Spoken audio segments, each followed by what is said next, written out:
আসসালামু আলাইকুম। আজকে আমি ডালের বড়া তৈরি করব। তার জন্য আমি ডালগুলো বেটে নিয়েছিলাম। তো ডালগুলো বেশি মিহি করে বাটবেন না, তাহলে বড়াটা মুচমুচে হবে না।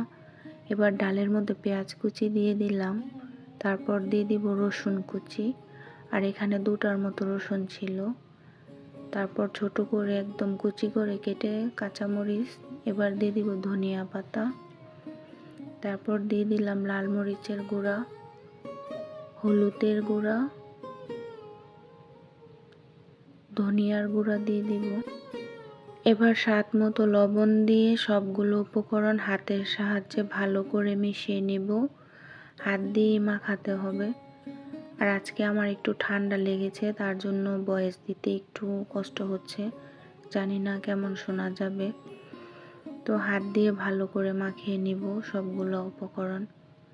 যদিও এটা অনেক সাধারণ একটা খাবার, কিন্তু খেতে ভালোই লাগে। তারপর আমি কড়াই বসিয়ে দিয়েছিলাম। এবার পরিমাণ মতো তেল দিয়ে দিব। তারপর একে একে সবগুলো বড়া হাতের সাহায্যে একটা গোল গোল আকৃতি করে তেলের মধ্যে দিয়ে দিব। অবশ্যই তাপমাত্রার দিকে খেয়াল রাখতে হবে, তা না হলে কড়াই ফেটে যাওয়ার সম্ভাবনা আছে। এবার আমি বড়াটা উল্টিয়ে নিব, যেন অপর পিঠটাও ভালো করে ভাজা হয়। এই তো আমার বড়া এইভাবেই আমি তৈরি করে নিয়েছিলাম। খেতে অসাধারণ হয়েছিল। আপনাদের কার কাছে কেমন লাগছে অবশ্যই কমেন্ট করে জানাবেন। ভালো লাগলে পেজটা ফলো করে দেবেন, লাইক করবেন, শেয়ার করবেন।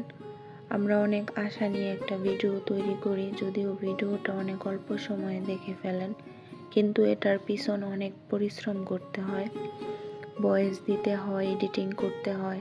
তার মধ্যে তো রান্নার এক একটা উপকরণ কত সুন্দর করে গুছিয়ে সাজিয়ে নিতে হয়, তার পিছনে অনেক পরিশ্রম করতে হয়।